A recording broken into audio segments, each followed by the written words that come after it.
I am thrilled to be here. We're getting to know each other on a deeper level, and you guys get my sense of humor, so I think I'll stick around for a little while longer, right? Okay. Yes. Okay. Yes. Just really good. I love the readings. I don't know how you feel about doing these readings. This is the second week in a row where I've picked out some quotes for you guys to kind of tie into the lesson that I'm talking about. Last week, does anybody remember what we talked about? That was, okay. We talked about making choices. Remember, we talked about the fact that we sometimes can be in situations where we feel like we don't have a choice.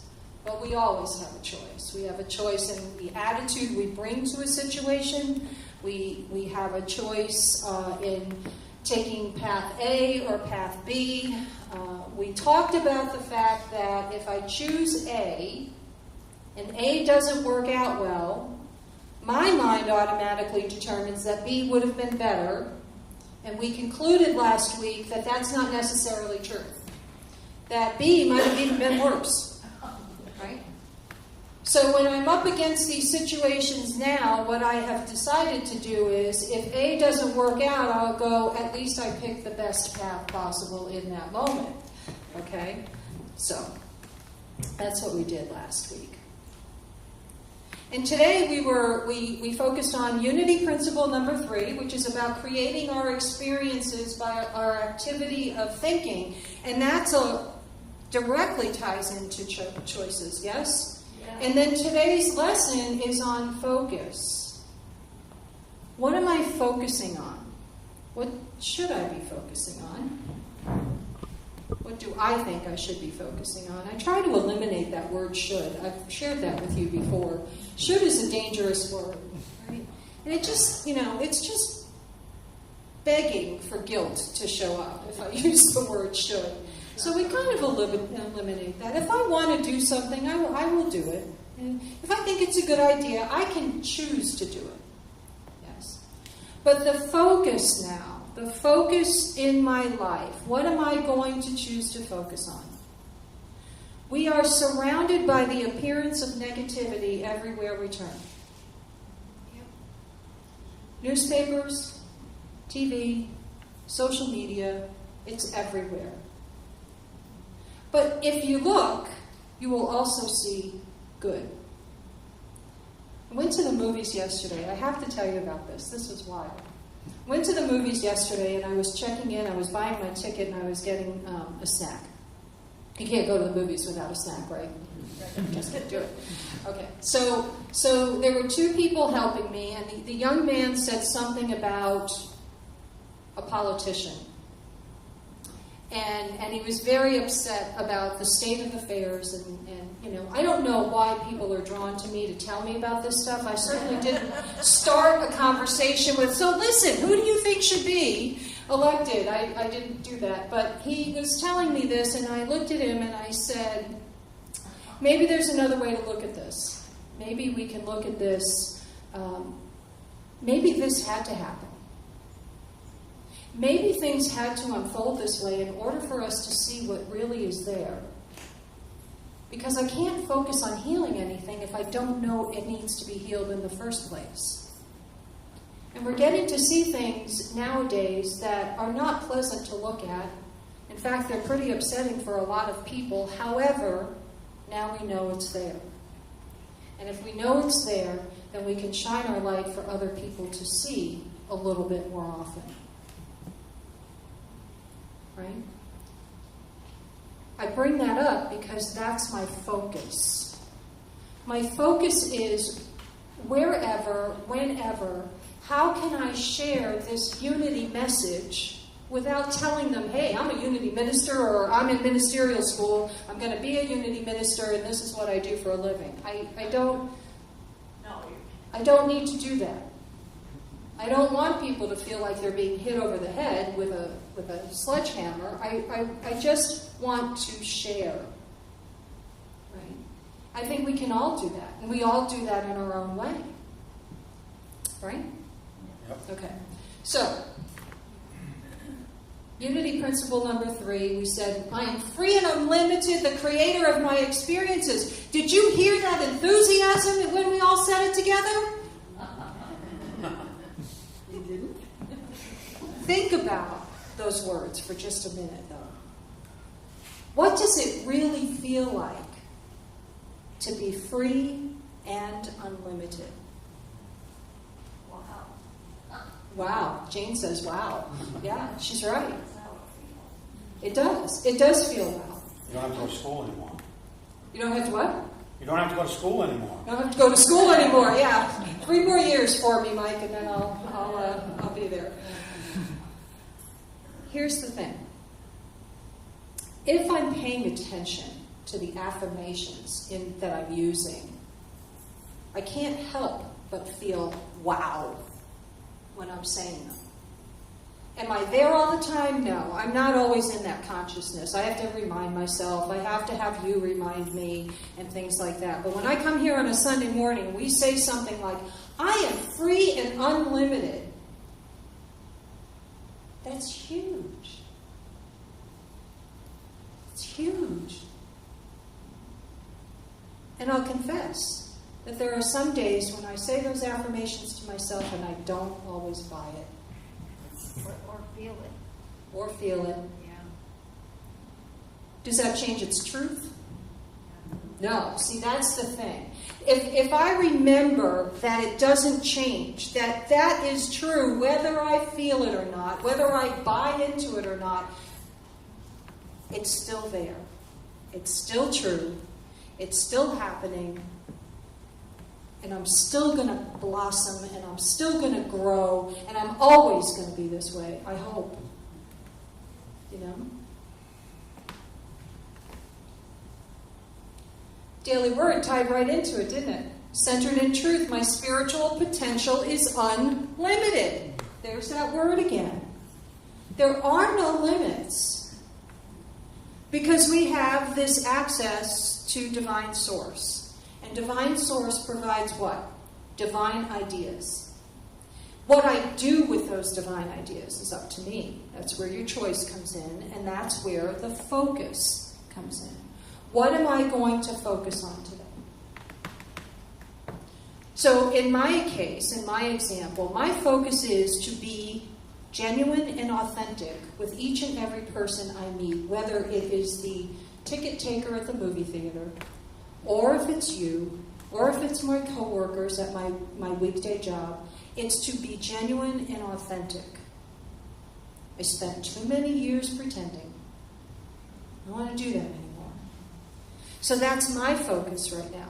My other focus is taking my classes at Unity Ministerial School and being the best, I want to say spiritual leader, but I also want to say team player. I'm not doing this alone. This is a team effort. You know, we're all in this together. We're going to be leaving here at noon today to go look at a space that might be available. We've got 2 other possibilities in the works. We're going to take all of the facts and we're going to lay them all out. And we need to move here. For those of you who don't know, by October 1st, we need to have a new place to meet. And we will have one. We affirm that. It's there, calling our name. We just have to listen. Yes. So that's what we're doing today. We're going to leave here at noon and meet with them at 12:30. And part of that's our focus as a family of Unity of Central Massachusetts. We're going to find our next place to go. A part of the idea of focus is that I also need to go into it with the best attitude possible. So I don't need to be driving here in the morning on a Sunday and go, oh, I gotta go look at a space after this. And then no. My focus is I do this with joy because this is our next step. And we all do it together and we all have questions and we'll get answers and all of that stuff. So our focus as a Unity family is the next step, which is where are we going to meet next? Wouldn't it be nice to have all the chairs set up and not have to take them down after a Sunday service? Yay! I know that's my dream. I know that's Arlene's dream. There's some more. We're looking for 24/7. We're looking for a place that we can call our own, right? And we can create, and as time goes by, we can build up and have classes, not only on Zoom that we're doing right now, but we can have them in person as well. That's our focus as a Unity family. Yes? Okay. So I want to tell you a story from the Bible. First of all, you know that Jim Rosemerky was my mentor. I worked for him for 4.5 years. And what a blessing in so many ways. But he always had this joke. If we ever talked about a story from the Old Testament, there was one rule of thumb that you had to always remember. In the Old Testament, if you're reading a story, somebody's got to die. First time he said it, I almost fell off my chair because, remember, I was Catholic for over 40 years, so I didn't know what the heck he was talking about, but, he always liked to bring up that little chuckle. Anyway, I want to talk to you a little bit about Moses and that whole journey that they had, trying to find the promised land. Part of the story I'm referring to is their journey to the promised land that took 40 years, that Moses didn't even survive that trip to be able to get to the promised land, but he started it with them. And the part of the story I'm talking about is the building of the tabernacle. God gave Moses this long list of instructions of how to build the tabernacle, what to use, how it was supposed to be set up, what went where. Okay? And when everything was said and done, when it was all completed, and God's instructions to Moses and to the people following him, the instructions were, watch it. And when the cloud lifts, follow it and travel and go. But when the cloud comes back down over it, you have to stop. And I had this vision of people, in that day and age, I can't really imagine what it was like to live in that day and age, but I have a little bit of an imagination. It's not out of focus like Mark Twain warned us about. But can you imagine being told, all right, now listen, we're going to be traveling. We don't know how long we're going to be traveling, and we don't know when, but just be ready. Just make sure you've got all of your family. Some of these tribes are big, right? So just be ready, because when the sign comes over the tabernacle, then we have to go. We can't wait. You can't get your Starbucks. You can't go and stop at Dunkin' Donuts, get a cup of coffee. You can't do that. You just got to be ready to go. Think about the amount of focus that was needed to be able to follow that instruction. I don't know that I could have done it, to be honest with you. I'm not sure. I probably could have if I was there under those circumstances, but it seems like a lot. Doesn't it? So they're watching it, and they're watching it, and they're watching it, and I'm going to guess, it doesn't say in the story one way or the other, but I'm going to guess that it wasn't every 5th hour or every 24 hours. It probably was, 8 hours here, then you stop, and then wait 12 hours, and then, and then maybe you wait 2 days. I mean, who knows how that all unfolded? We don't know. You can use your imagination and think about what would it be like to have that focus if you want to be a part of that group, if you want to continue on the journey. Choices again. You could always choose to drop out. I'd like to think that they knew deep down inside how special this whole situation was, and that they were focused on continuing to go, even though it was difficult. There were the grumblers, but they kept going anyway, which is interesting. You have any grumblers in your life? Right? sometimes I turn to them and I say, so why are you doing it then? You know, and then they can't tell me why. I have a dear family member of mine who does that a lot. He complains a lot about certain things. And then I say, well, why are you still staying then? Oh, it's not that bad. We love the grumblers too because they have a spark of divinity in them just like we do, right? Yeah. So it's interesting. That whole story to me is just very interesting because my thought is keeping my eyes on the prize, keeping my eye on the tabernacle. What's the prize now? The prize is peace, contentment. I never was content before. Keep my eye on the prize. Watch for those signs. Watch for when it comes. Because there's a ton of them, and they come from every which direction.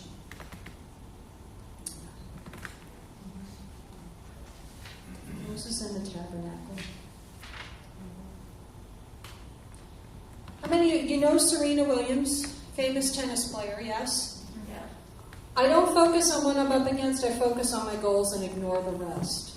So, how focused do you have to be to not even think about your competition, but just to simply focus on improving what you did the day before? When I do that, when I focus on improving me from yesterday, I really have pretty good days. But when I focus on what my coworkers are not doing, that they are supposed to be doing, and why aren't they doing, I get completely sidetracked, right? So I'm in this new job. I've been there for a couple of months now, and it's interesting because I've been used to working at a Unity church for 5 years. So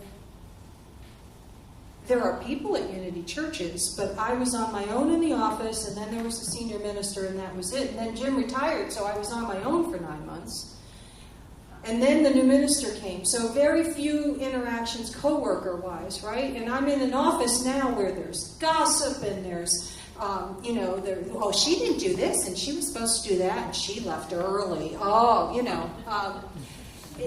It's a whole new ballgame for me. It's a whole new atmosphere for me. And you know what? With Unity teachings, with Unity background, with Unity classes, I'm beginning to understand that I can send them my love. I can send them blessings. And then I can stop judging what they're doing. It's part of my focus. So I'm going to invite you to think about what you might want to focus on. I'm going to invite you to think about what's going on with you. Because you can't, I'm going to say it again, you can't do this wrong. Okay? Whatever comes up for you is yours. So don't worry about what's going on. Don't worry about any of the, I'm not supposed to be thinking about this now. If it comes up for you, look at it. Okay? I'm going to do the meditation music prior to the meditation. I'm just going to get you into a little bit of a relaxation mode, and then I will lead you in a meditation.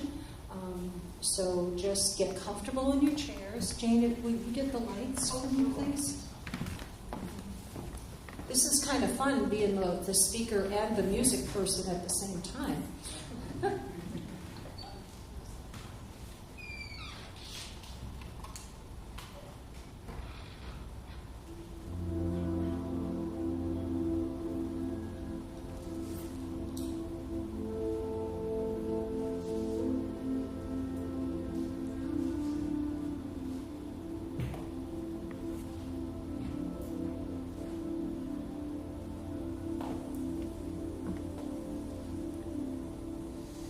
Just relax.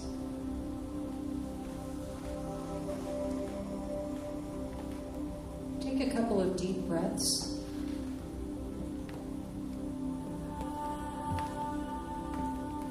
On each exhale, Feel your body relaxing more and more.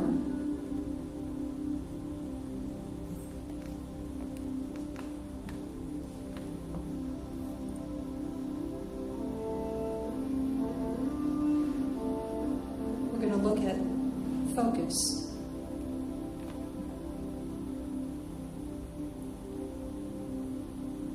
What will we focus on today?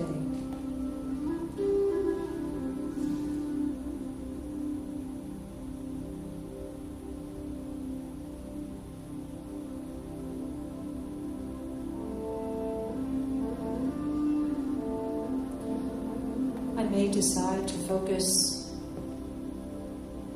on acknowledging the peace that is in my life.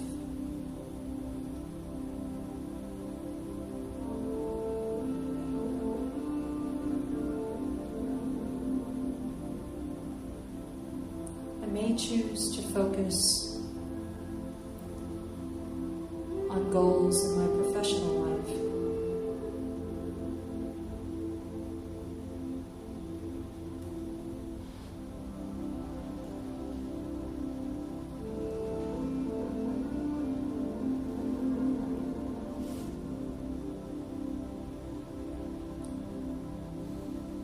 I am free and unlimited to focus on whatever I choose.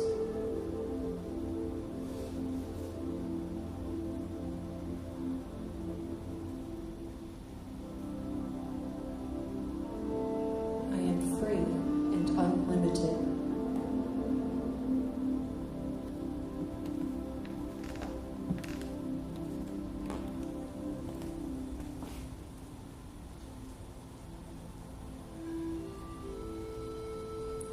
Take these thoughts into the silence now, trusting that the divine ideas that are mine will come to me as I remember I am free and unlimited.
Free and unlimited.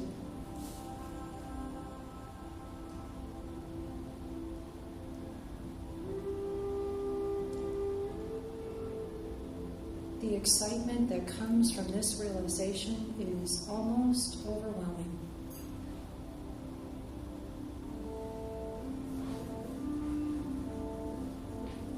The world is open to me now.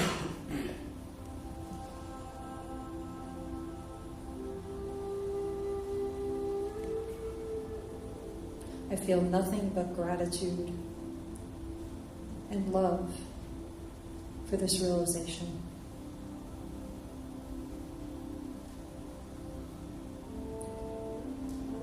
I am focused on carrying these ideas out into the world to everyone.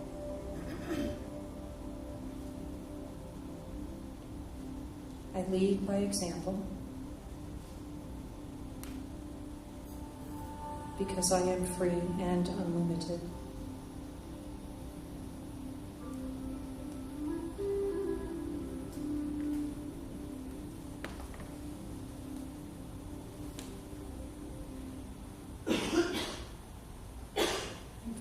to gently take a couple of deep breaths to come back to this place and time. Feeling refreshed, feeling free, and knowing you are unlimited. And so it is. Amen. Thank you.